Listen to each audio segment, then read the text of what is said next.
Hello दोस्तों, मैं Sunil Sutar, junior account assistant in Indian railway, आप सभी का अपने यूट्यूब चैनल एसएस क्लासेस पे स्वागत करता हूं। तो दोस्तों, अपने जो एनटीपीसी की सीरीज चल रही है उसकी आज अपने कौन सी क्लास पढ़ेंगे।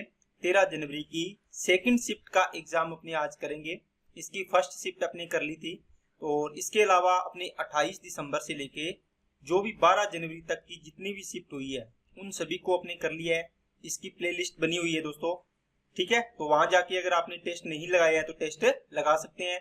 इसके अलावा एएलपी और एएलपी सीवीटी 1 और सीवीटी 2 इन दोनों की प्लेलिस्ट बनी हुई है। अगर आपने टेस्ट नहीं लगाया है तो यहाँ जाके टेस्ट लगा सकते हैं, जिससे आपकी तैयारी अच्छी हो जाए। और दोस्तों, आज एक इम्पोर्टेंट बात है कि एनटीपीसी की वैकेंसी आ गई है, जितनी भी आई है आपके लिए तो वैकेंसी आ गई है, ठीक है। ग्रेजुएशन लेवल आई है और कौन सी आई है, 12th लेवल आई है। तो आप इसकी अच्छे से तैयारी स्टार्ट कर दो दोस्तों। पोस्टें कम आई है, आपको अगर सिलेक्शन लेना है तो आपको जी तोड़ मेहनत भी करनी पड़ेगी। अब ये नहीं चलेगा कि सर आज पढ़ लिए कल देख लेंगे पढ़ लेंगे ना। अगर आपको सिलेक्शन लेना है, सीरियस होके पढ़ोगे, डेली टेस्ट लगाया करो, तैयारी किया करो, अच्छे से पढ़ा करो, ठीक है।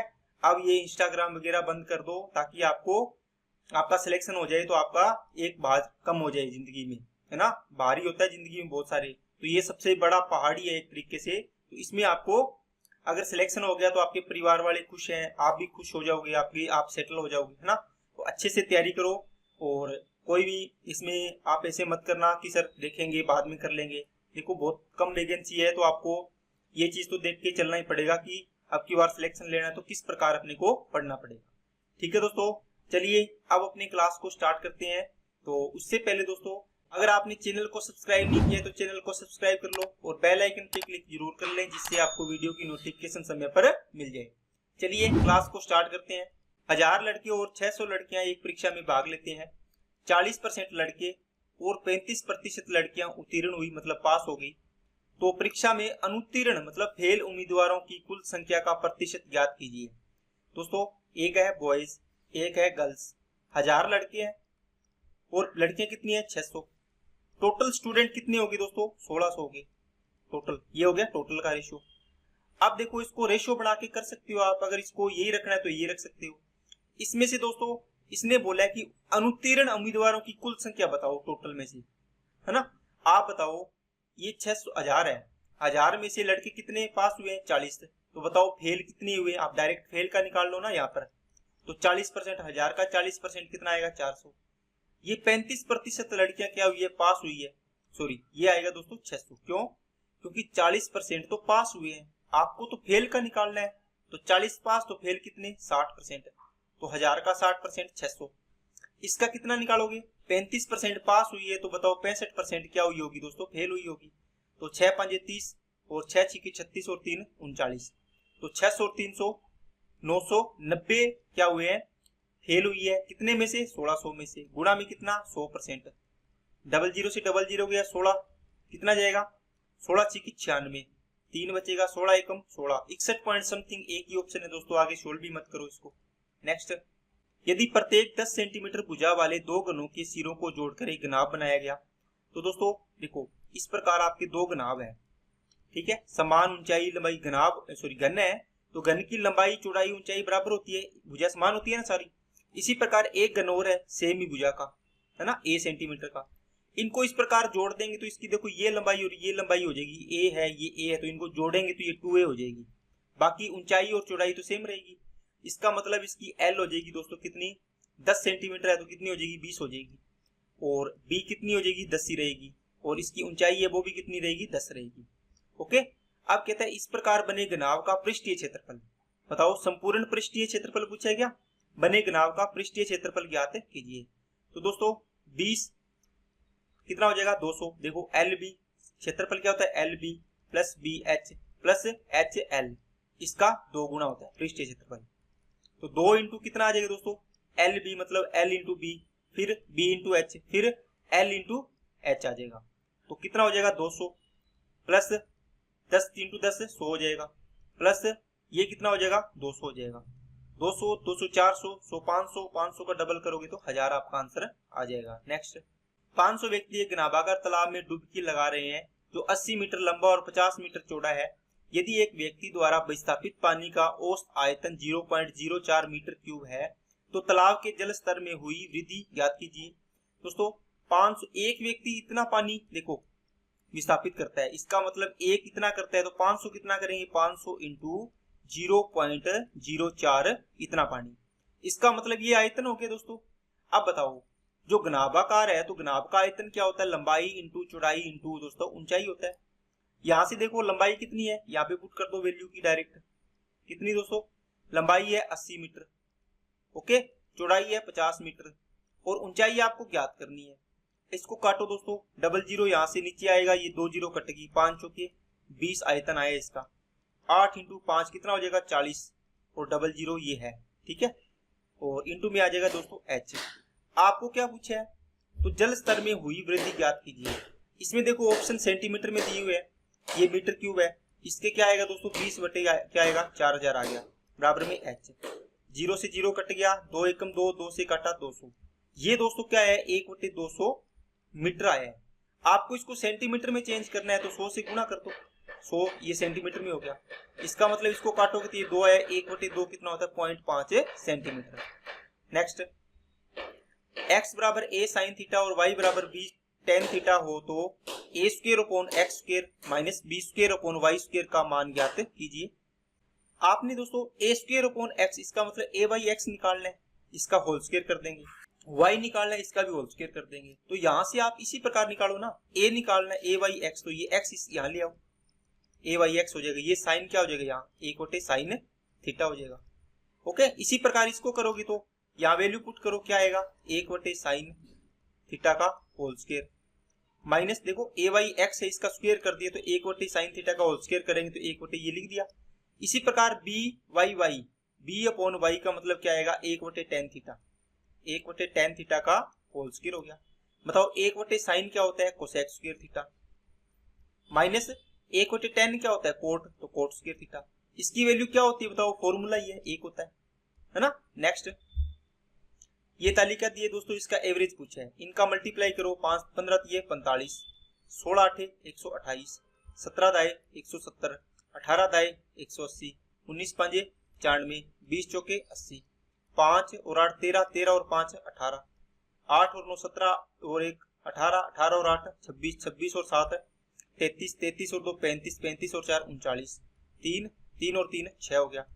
अब कितने से डिवाइड करना है दोस्तों, देखो 3 और 8 11, 11 और 20 31, 31 और 20 सॉरी 31 और 5 कितने हो गए 36, 36 और 5 4 40 हो गए, 600 ये कितना है 98 डिवाइड बाई 40, इसको डिवाइड करो दोस्तों कितने पे जाएगा, देखो 4 से का 17 के लगभग जाएगा, देखो 17 चौके 68, इसका मतलब ये बड़ा ऑप्शन हो जाएगा। अगर आगे आपको पूरा भाग देना तो आप निकाल सकते हो। वैसे दोस्तों इसका फॉर्मूला होता है माध्य निकालने का, मीन का क्या होता है summation sigma F x upon में आएगा सिग्मा एफ, ठीक है ना। देखो एफ एक्स का मतलब इन दोनों का गुणा करना है, देखो इन दोनों का गुणा किया है, इनका योग, इसका गुणा इसका गुणा इसका गुणा इसका गुणा इसका गुणा, और जितने भी आंकड़ों का गुणा किया इन सभी को जोड़ना है, इसलिए समेशन लगाते हैं, जोड़ का निशान होता है ये, और समेशन एफ का मतलब एफ एफ को जोड़ा, ये देखो इनकी संख्या को। नेक्स्ट, 3 अंकों की वह बड़ी से बड़ी संख्या ज्ञात कीजिए जो 6 9 12 15 से पूर्णतः विभाजित है। दोस्तों 3 अंकों की सबसे बड़ी संख्या 999 होती है। अब देखना है कि इनसे डिविजिबल है वो देखना है, इससे बड़ी संख्या तो है ही नहीं 3 अंकों की, इनका क्या लो एलसीएम लो, कितना आएगा दोस्तों 15 12 9 और इसका आएगा दोस्तों 180, है ना। 180 का डिवाइड करके देखो 18 5 90, इसका मतलब 900। अब देखो यहाँ 903 अंकों की सबसे बड़ी संख्या, मतलब इसमें 99 माइनस कर देंगे तो 900 आएगी, जो 3 अंकों की सबसे बड़ी संख्या है जो इन तीनों चारों से डिवाइड हो रही है, देखो है ना, ये आ जाएगा 900 आपका।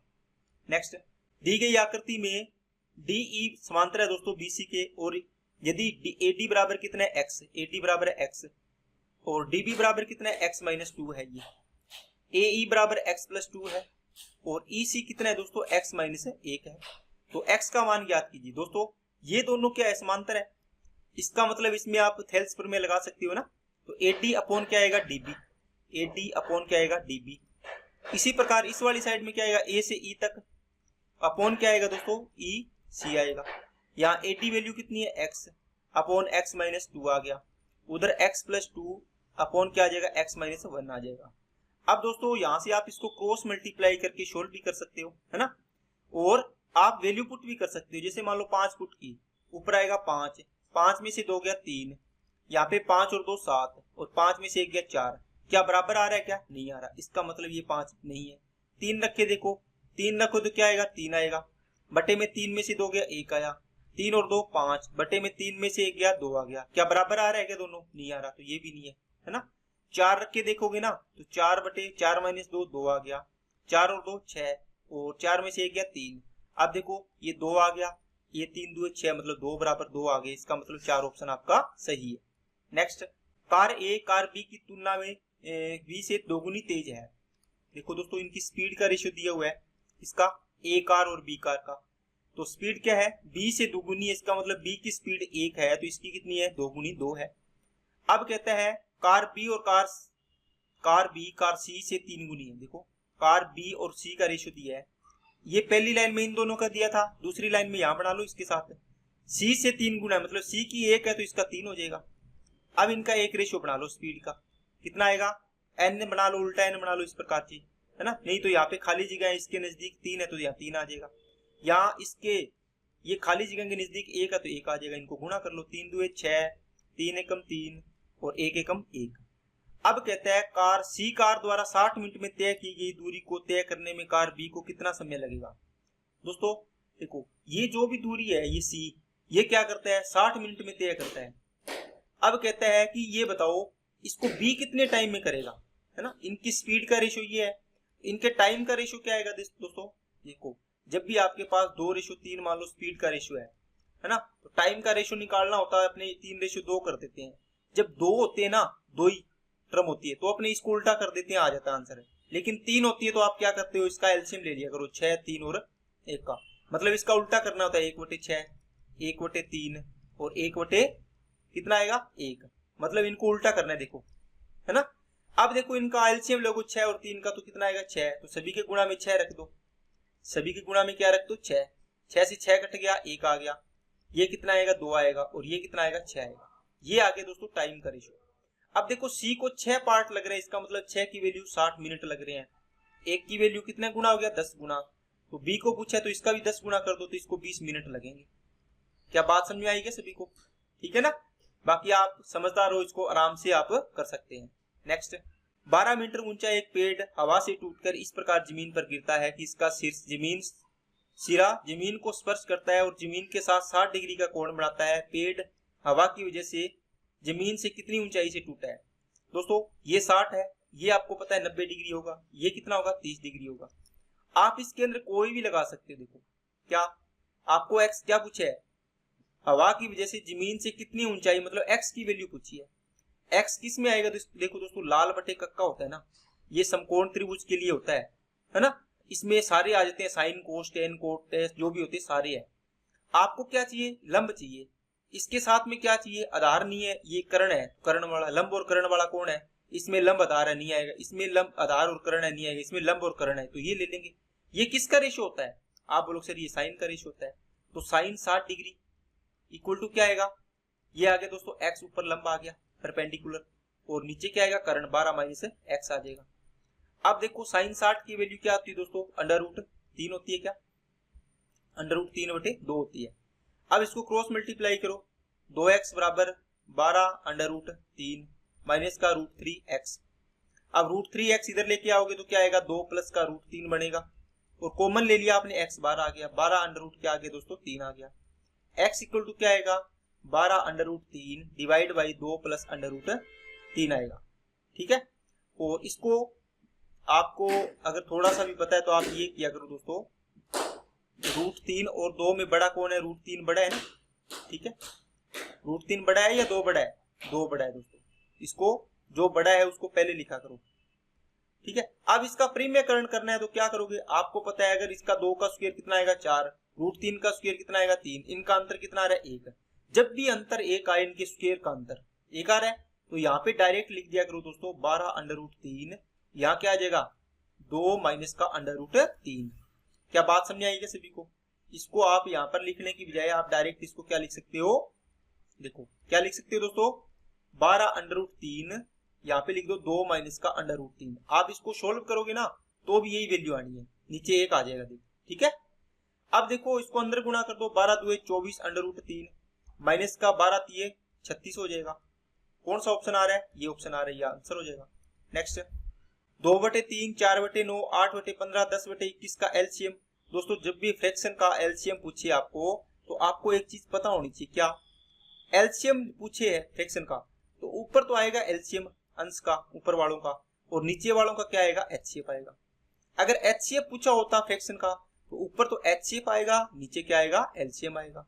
ओके, अब एलसीएम पूछे तो ऊपर वालों का एलसीएम क्या आएगा? 10 2 4 8 10। देखो कितना आएगा दोस्तों?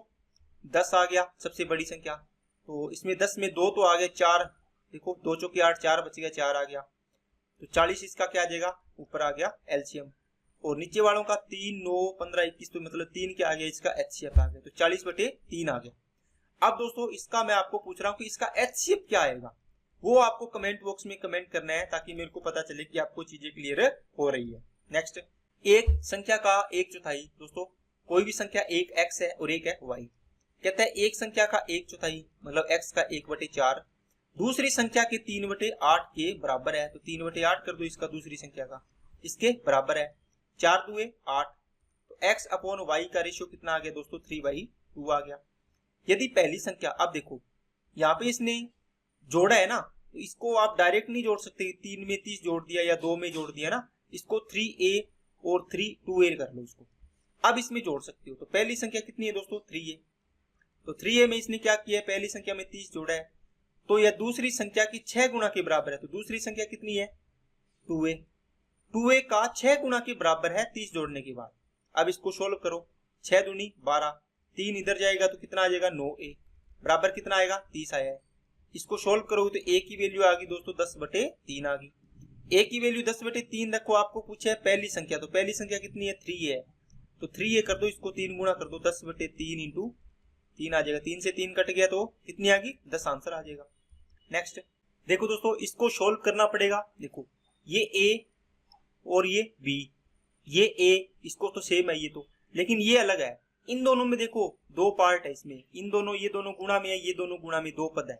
इन दोनों में ये 0.868 कॉमन ले लो, तो क्या बचेगा? 0.237 और 763, इन दोनों को ऐड करोगे तो आपके पास 1 बढ़ेगा दोस्तों, करके देख लो, है ना, लिखने की जरूरत ही नहीं है। नीचे 0.7 कॉमन आ गया, इंटू में देखो 936 देख लो सीधा, और 0.64, तो इसको जोड़ोगे तो कितना बनेगा? 1 बनेगा। अब देखो ऊपर 3 अंक छोड़ के डेसिमल है और नीचे 1 अंक है, एक बार डेसिमल को भूल जाओ, इसको डिवाइड करो, 7 एकम 7, 1 बचा 7 2 14, 7 चौके 28, 124। देखो 2 ऑप्शन है ना। अब आपको डेसिमल भी देखना पड़ेगा, अगर इसमें 124 वाला एक ही ऑप्शन होता तो आप डायरेक्ट लगा देते। ओके, अब देखो नीचे 1 है, ऊपर कितने है? 3 अंक छोड़ के, तो 1 माइनस कर दो, कितना बचेगा? 2 अंक छोड़ के, तो 1 2 अंक छोड़ के ये आंसर आ जाएगा। ओके, नेक्स्ट, एक कॉलेज में यदि लड़कों की संख्या का 15% लड़कियों की संख्या के 1/3 के बराबर है। देखो दोस्तों बी मान लो, बी बॉयज है टोटल स्टूडेंट, है ना, कौन है? बॉयज, इसका 15%। ये कहता है कि लड़कियां, टोटल लड़कियां मान लो जी फॉर गर्ल्स, के 1/3 के इक्वल है। तो कॉलेज में लड़कों और लड़कियों की संख्या का अनुपात दोस्तों, क्या तो सवाल पूछे इसमें, b/g कर लो, यहाँ क्या आएगा? 1 बटे कितना आएगा दोस्तों?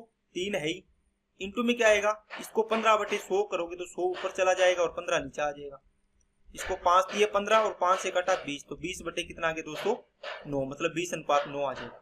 नेक्स्ट, रवि ने एक बैंक से 8% वार्षिक साधारण ब्याज की दर से ऋण लिया। 5 वर्ष के बाद उसे इस अवधि के लिए ब्याज के रूप में 6400 रुपए का भुगतान करना पड़ा। रवि द्वारा उधार लिया गया मूलधन, दोस्तों इसने 8% की दर से धन लिया 1 साल का और 5 साल तक रखा।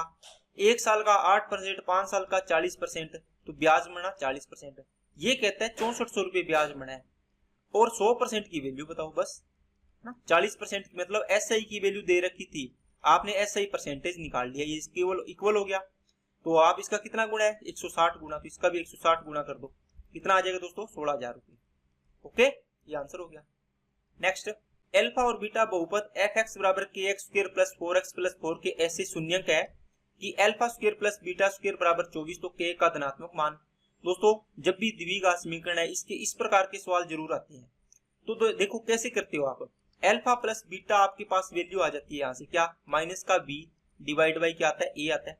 तो माइनस बी कितना है दोस्तों, देखो माइनस तो फॉर्मूले का आता है, बी की वैल्यू कितनी है देखो 4 है, तो 4 आ गया। डिवाइड कितना आएगा 1, ए की वैल्यू ए कितना है देखो एक्स स्क्वायर का गुणा कितना है के आ गया। इसी प्रकार अल्फा इंटू बीटा क्या आएगा दोस्तों, सी अपॉन ए आता है, ए की वैल्यू तो के आ गई नीचे, सी की वैल्यू कितनी है देखो 4 है, तो 4 आ गई ऊपर।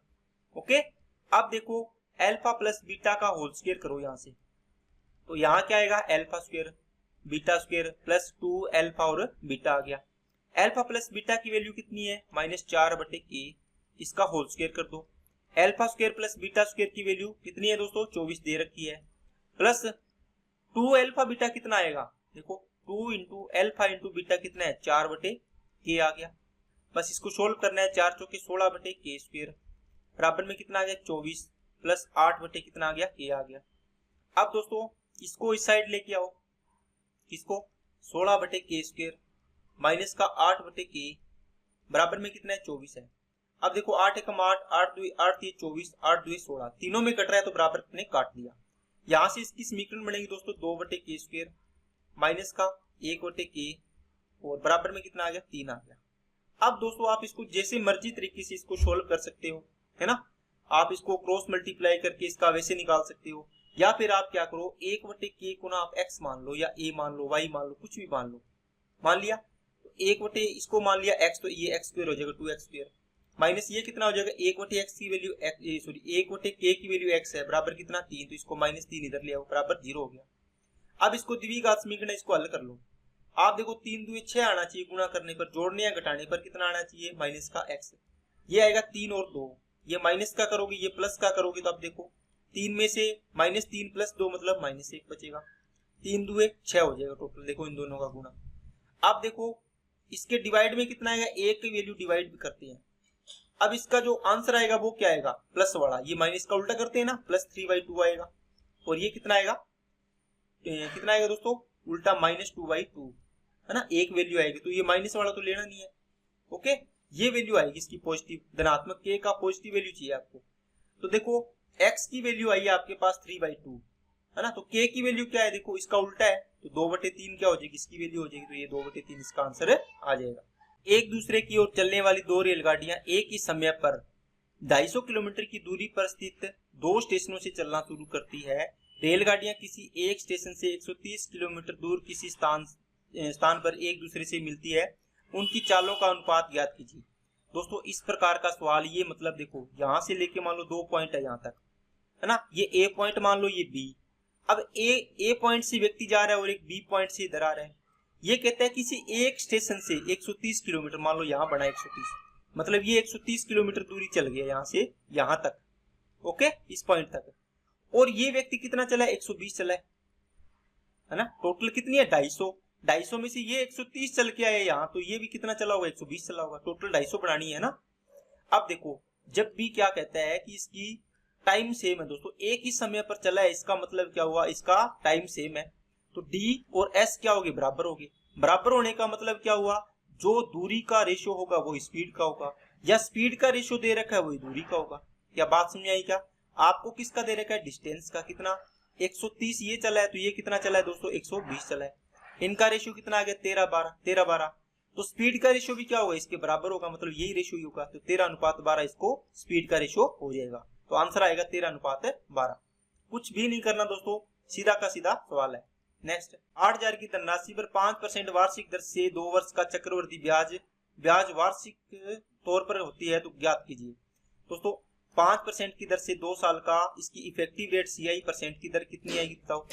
आप बोलोगे सर 5 + 5 + 5 × 5/100 आ गया, इसको सोल्व करोगे तो 10.25% आएगा कि नहीं आएगा। तो 8,000 का इतना परसेंट निकाल दो, कितना 10.25%, तो परसेंटेज हटाया 100 आया नीचे, डेसिमल हटाया नीचे 100 आया, 2 0 2 0 1 0 1 0, ये काटा 4 आ गया, ये काटा 5 आ गया, 5 से इसको काट दो 2 5 0 5 5 25, तो ये कितना आ जाएगा 4 5 20 और 4 दूनी 8, तो 820 रुपये आपका CI आ जाएगा 2 साल का। नेक्स्ट, इसका दोस्तों आपको डेटा का क्या दिया हुआ है, माध्य दिया हुआ है, ठीक है, मीन। आपको के की वैल्यू पूछी है, क्या करना है, देखो एफ एक्स करना है, 5 छिके 30 आएगा, प्लस 10 इंटू के आएगा, 10 के हो गया, प्लस 15 छिके 90, प्लस 20 इंटू 10 100 हो गया, ये 25 5 125 हो गया। डिवाइड कितने हैं, देखो 6 और 6 12, 12 और 10 22, 22 और 5 27, प्लस कितना हो जाएगा दोस्तों, के हो जाएगा, इक्वल टू कितना दे रखा माध्य 15।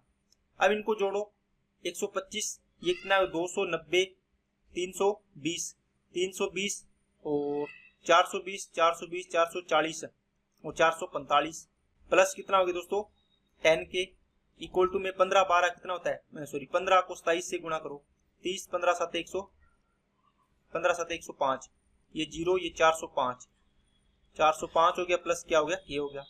तो इसको इधर लेके जाओगे तो कितना माइनस करोगे, कितना माइनस होगा दोस्तों, ये होगा आपका कितना बचेगा 40 बचेगा ना, और ये क्या सॉरी ये 15 के होगा ना 15 के, ये 15 के हो जाएगा, ये इधर लेके जाओगे तो 5 के बचेगा, तो 5 से ये कटेगा कितनी बार 8 बार, तो के की वैल्यू कितनी आ जाएगी 8 आ जाएगी। नेक्स्ट, ए और बी किसी परियोजना को 10 दिन में पूरा कर सकते हैं, तो ए प्लस बी है किसी काम को 10 दिन में, बी प्लस सी किसी काम को 20 दिन में, सी प्लस ए उसी काम को कितने दिन में 30 दिन में कर सकते हैं।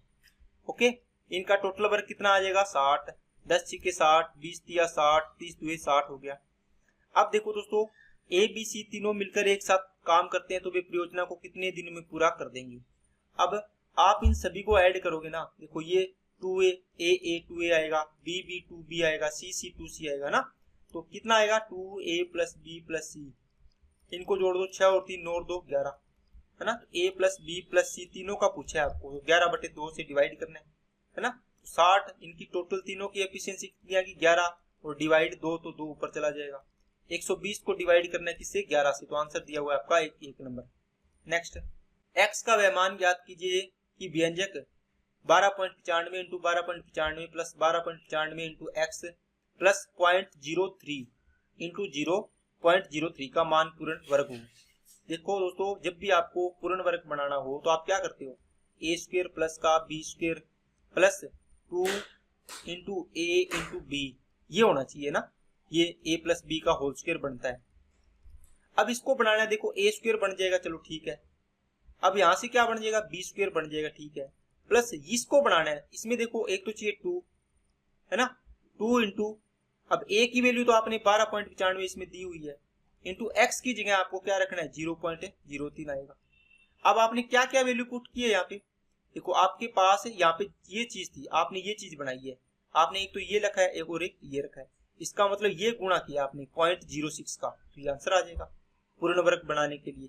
ठीक है, तो ये तो 2 आ गया फॉर्मूले का, ये a दिया हुआ है, आपने b का और गुणा किया है, b यहाँ से देख लिया था आपने, ठीक है, ये आंसर आ जाएगा। नेक्स्ट 2x माइनस ये आपको दिया हुआ दोस्तों, यहाँ से लेके यहाँ तक एक इसका पद है और ये दूसरी समीकरण है।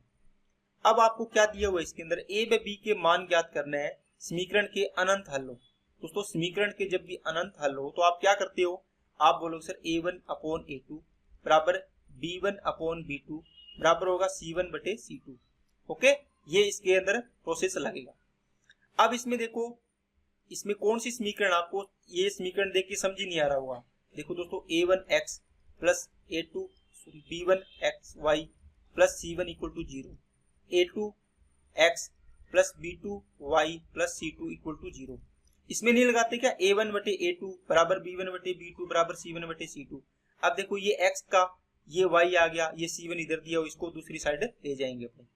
ओके, तो यहां से इसमें लगा लो तीनों में, तो 2x x का गुणांक है तो कितना आएगा 2 आएगा, और नीचे कितना आएगा, इसका x का गुणांक कितना है 4 आ गया, ये कुछ नहीं है यहाँ पे, बराबर क्या होगा b1, y का गुणांक कितना है, देखो दोस्तों कितना है माइनस का a माइनस 4 डिवाइड y, इसमें कितना है y का गुणांक माइनस का a माइनस 1 है, बराबर में c, देखो ये भी बराबर में है ये भी बराबर में है, तो चेंज करने की जरूरत नहीं है, 2b प्लस 1 अपॉन कितना आ जाएगा 5b माइनस 1 आ जाएगा। ओके, अब देखो इसको सोल्व करना है, पहले इन दोनों को सोल्व कर लो, पहले दोनों को, फिर क्या करो पहले और तीसरे को सोल्व कर लो, यहाँ से a की वैल्यू आ जाएगी, पहले और तीसरे को सोल्व करोगे तो b की वैल्यू आ जाएगी। इसको सोल्व किया, देखो माइनस माइनस तो प्लस हो गया, a को इससे किया तो 2a माइनस का 2 इक्वल टू क्या आ जाएगा दोस्तों, ये आ जाएगा, सॉरी इसको तो काट ही दिया ना आपने, यहाँ देखो दोस्तों, इस चीज को आप बिल्कुल आराम से सोल्व करना ताकि आपको गलती ना हो। कैसे? एक दो एकम दो, दो दुई चार। अब इसको क्रॉस मल्टीप्लाई करोगे तो देखो ये तो माइनस माइनस प्लस हो गया, इधर करोगे तो ये a माइनस वन ही बचेगा, इधर आएगा तो ये 2a माइनस का 8 हो गया, ये a इधर जाएगा तो a ही बचेगा, ये माइनस का 8 इधर आ गया प्लस हो गया, तो a की वैल्यू कितनी आ गई? 7 आ गई। इसी प्रकार पहले और तीसरे को सोल्व करोगे, देखो 1/2 है, इसके बराबर यहाँ रख लो 1/2। अब गुणा करो इसको, 5b माइनस कितना था? 1 था, तो 2 दुए 4b प्लस का 2 बराबर में 5b माइनस का 1, तो b को इधर ले जाओ तो कितना बचेगा? b। ये माइनस का 1 इधर आएगा, कितना आ गया? 3 हो गया। तो a की वैल्यू 7 और b की वैल्यू 3 इसका आंसर आ जाएगा। नेक्स्ट, किसी गांव की जनसंख्या 5 वर्ष में 1,75,000 से बढ़कर 2,62,500 हो जाती है, तो जनसंख्या में प्रति वर्ष होने वाली वो प्रतिशत वृद्धि ज्ञात कीजिए। दोस्तों 1,75,000 से कितनी होगी? 2,62,000। 1,75,000 कितनी होगी दोस्तों? 2,62,500। आप इसका रेशो बना लो, परसेंटेज निकालना हो तो, है ना। 5 से जाएगा क्या? 5 से जाएगा तो कितना आ जाएगा? 35,350। और ये 5 से जाएगा, 5 5 25, 5 2 10 और 5 5 25। फिर 5 से जा रहा है, 5 से किया 70 और 5 से करोगे तो 5 105 आ जाएगा। देखो आगे और कट जाएगा, 5 से करोगे 14 आ जाएगा, 5 से करोगे तो कितना आ जाएगा? 21 5 105। फिर कट जाएगा, 7 2 14, 7 3 21। देखो 2 से 3 हो रही है, 1 की वृद्धि 2 पर गुणा में 100%, कितने परसेंट की वृद्धि? 50% की। देखो 5 साल में 50%, तो 1 साल में कितनी आएगी? 10% की वृद्धि आ जाएगी। ठीक है ना। देखो रेशो, जो चीजें इतनी बड़ी होती है ना वो कटती जाती है, तो आप आराम से इसको निकाल सकते हैं। बाकी आप यहाँ से डिफरेंस लेके भी निकाल सकते थे, जितना डिफरेंस आता अपॉन में ये आता ना, गुणा में 100%, फिर भी 50% आना था। फिर 5 साल का 50% है, 1 साल का 10% आ जाता। नेक्स्ट, इसको सोल्व करना है दोस्तों। ये इस प्रकार का सवाल है, देखो p माइनस क्यू अपॉन में p प्लस क्यू, ठीक है, plus p plus Q upon में p माइनस का क्यू। इसको सोल्व करना हो तो आपके पास एक फॉर्मूला होता है दोस्तों, p square minus plus Q square upon में क्या आएगा? p स्क्वायर माइनस का क्यू स्क्वायर। इसको सोल्व करेंगे, देखो वैसे भी इसको क्रॉस मल्टीप्लाई करेंगे तो p माइनस क्यू का होल स्क्वायर, और इनको करोगे तो p प्लस क्यू का होल स्क्वायर। नीचे क्या आएगा? p प्लस क्यू और p माइनस क्यू, तो p square minus Q square आएगा। ये सेम चीज आएगी ये सोल्व करने पर। तो इसको सोल्व करो, पहला इसको कितना आएगा करो, तो p और ये q है, तो कितना आएगा दोस्तों? 2 इंटू p स्क्वायर मतलब √3 का स्क्वायर 3 प्लस 1 का स्क्वायर 1, नीचे कितना आएगा? 3 माइनस का 1 आएगा। इसी प्रकार सेम यहाँ है, तो देखो p और ये q, तो 2 का स्क्वायर है 4 प्लस क्या कितना आएगा? √3 का स्क्वायर 3, यहाँ पे 2 तो आना ही आना है, और नीचे कितना आएगा? 4 माइनस का 3 आएगा। यहाँ देखो 4 प्लस 3 आ रहा है, तो यहाँ 4 माइनस 3 आएगा, सेम आएगा। एक बार ही सोल्व करना है बस। यहाँ पे 3 प्लस 1 आया, तो यहाँ पे 3 माइनस 1 आया, है ना। देखो p square plus Q square है, यहाँ पे p square minus Q square है। यहाँ सोल्व कर लिए तो यहाँ सोल्व करने की जरूरत नहीं पड़ेगी। ये कितना आ गया? 2 से 2 कट गया, ये कितना बचा? 4 प्लस ये कितना आएगा? 1 आएगा, 4 और 3 7 दूनी 14 आ गया, 14 और 4 कितना हो जाएगा? 18 हो जाएगा। Next, tan theta equal to 12/13 है दोस्तों, तो 2 sin थीटा कोस थीटा। आप देखो दोस्तों डिग्री सेम है, डिग्री देख लिया करो, तो आप इसमें सीधी वैल्यू पुट कर सकते हो। ये क्या आएगा दोस्तों? साइन बटे क्या आएगा? कोस आएगा, कितना? 12/13। तो साइन की वैल्यू 12 और कोस की वैल्यू 13 रख सकते हो। कैसे? देखो यहाँ साइन इंटू कोस है, जब गुणा में होते हैं तो इनकी डिग्री एक इसकी होगी, एक पावर इसकी है, तो 2 डिग्री होगी। इसका मतलब इसकी पावर कितनी होगी? 2 होगी। नीचे देखो प्लस या माइनस होती है, तो आप देखो इसमें 2 पावर है, इसमें 2 पावर है, तो 2 पावर होगी। देखो पावर ऊपर नीचे सेम है, इसका मतलब आप डायरेक्ट वैल्यू पुट कर सकते हो।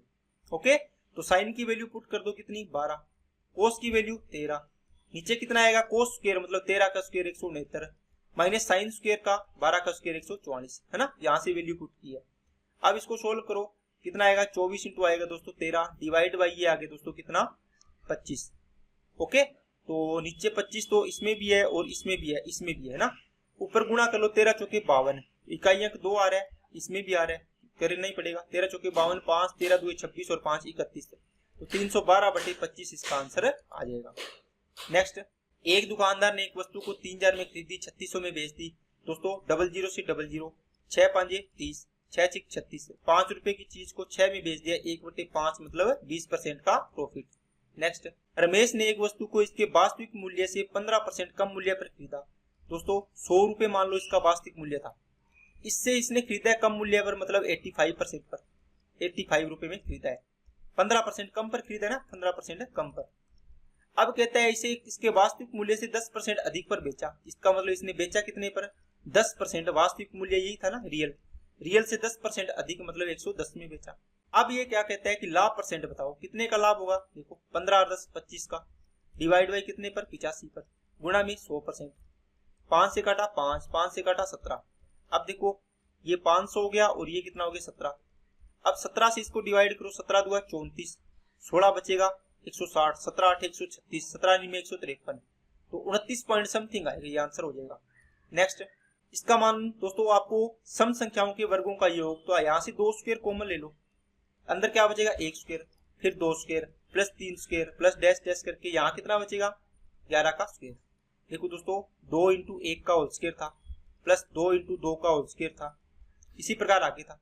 यहाँ से आपने देखो 2 का स्क्वायर इंटू 1 का स्क्वायर कर सकते हो ना, 2 का स्क्वायर इंटू 2 का स्क्वायर, आगे 2 का स्क्वायर इंटू 3 का स्क्वायर, इसी प्रकार 2 का स्क्वायर इंटू 4 का स्क्वायर। देखो 2 तो सभी में कॉमन आएगा, आपने इसको तो बाहर ले गए, अंदर क्या बचा 1 स्क्वायर 2 स्क्वायर 3 स्क्वायर 4 स्क्वायर, इनको लिख लिया क्योंकि आधे आधे हो गए ना, 2 का आपने कॉमन ले लिया। तो यहाँ देखो 2 इंटू 11 का होल स्क्वायर था, तो 2 की स्क्वायर बाहर ले गए तो 11 की स्क्वायर बच गया यहाँ पे। अब देखो आपको इसका फॉर्मूला याद होगा, क्या होता है दोस्तों, n इंटू एन प्लस 1 और 2n प्लस 1 डिवाइड बाई कितना होता है 6 होता है। अब देखो इसका कितना है, n की वैल्यू 11 इंटू 12 इंटू 11 और 12 23 हो जाएगा, अपॉन में 6 आ जाएगा, 6 दूनी 12 और ये कितना हो गया 4, 4 चौके 16, 16 दिए। अब 11 इंटू 16 इंटू 23, इनको गुणा करना है, कितना आएगा 3 6 18, तो इकाई अंक कितना आ रहा है 8, लेकिन यहाँ कितना आ रहा है 4, कहीं गलती किया गया। 11 और 11 और 1 12 हो गया, और 11 और 12 कितनी होगी दोस्तों, 11 दूना 22 और 1 23 डिवाइड बाई 6, तो 6 दूनी 12 23 दुआ 40 इंटू 11 चौके 44, 4 6 24। हाँ ये मैंने गलत लिख दिया शायद, 2 2 4 दूनी 8 आना था, 16 लिख दिया। 4 6 24 होएगा, तो इकाई अंक इसमें भी आ रहा है इसमें भी आ रहा है, तो गुणा ही कर लो दोस्तों, इसको डबल कर दो 92 हो जाएगी, ये 22 हो जाएगा। 22 का टेबल तो आपको आता है, 22 में 198, 22 दूना 44, ये 4 12 0 2 2024 इसका आंसर आ जाएगा। जो ईयर चल रहा है वही आपका आंसर आ गया। वह छोटी से छोटी संख्या ज्ञात कीजिए जिसे 588 से गुणा करने पर प्राप्त संख्या पूर्ण वर्ग हो जाती है। दोस्तों गुणा या भाग करना हो तो आपको पता है, आप इसके फैक्टर कर लिया करो, 2 से करोगे, 4 से कर लो इसको, 4 एकम 4, तो ये कितना आएगा 4 चौके 16, 4 सते 28, फिर कितना आएगा 7 से करोगे तो 21, फिर 7 से करोगे तो 3 है ना, फिर 3 एकम 3।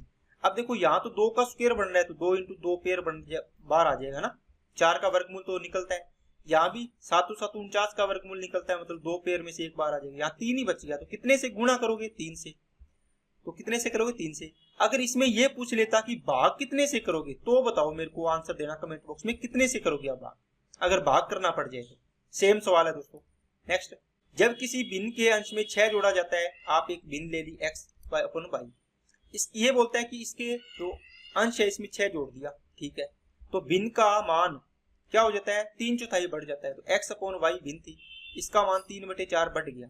अब इसको सोल्व करना है दोस्तों, तो कितना आएगा, यहाँ से x plus 6 upon y equal to आ जाएगा 4x प्लस का 3y अपॉन आ गया 4y, y से y कैंसिल हो गया, या इसको क्रॉस मल्टीप्लाई करो, 4 कितना आ गया 4xy और प्लस का 4 6 24y इक्वल टू कितना आ गया 4x प्लस का 3, सॉरी ये y तो कट ही गया था ना, तो ये y तो इसके अंदर आएगा ही नहीं, इसको तो अपने काट ही दिया था, तो 4 कितना आ गया 4x प्लस 4 6 24 इक्वल टू में 4x प्लस में 3y, 4x से 4x कैंसिल हो गया, 3y बराबर कितना आ गया दोस्तों 24, तो 3 से इसको काटो कितना आ गया y की वैल्यू 8 आ गई है, तो भिन्न का हर पूछा था तो कितना आ गया 8।